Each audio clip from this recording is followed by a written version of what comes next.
Rajamahendravaram rural Bommuru Bilal మసీదులో జరిగిన ఇఫ్తార్ విందుకు రాష్ట్ర ప్రభుత్వం మైనార్టీ సంక్షేమ సలహాదారు శాసన మండలి మాజీ చైర్మన్ ఎంఏ షరీఫ్, రాష్ట్ర ఆరోగ్య విభాగం ప్రధాన కార్యదర్శి డాక్టర్ గోరంట్ల రవి రామ్ కిరణ్ పాల్గొన్నారు.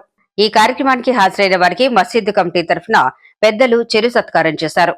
అనంతరం వారితో కలిసి ప్రార్థనలు నిర్వహించారు. ఈ సందర్భంగా డాక్టర్ రవిరామ్ కిరణ్ మాట్లాడుతూ, పవిత్ర రంజాన్ మాసం మనందరికీ సహనం, దానం, సోదరభావం అనే గొప్ప సందేశం ఇస్తుందన్నారు. అందరికీ శాంతి, సౌభాగ్యం తీసుకురావాలని కోరుకుంటున్నారని తెలిపారు.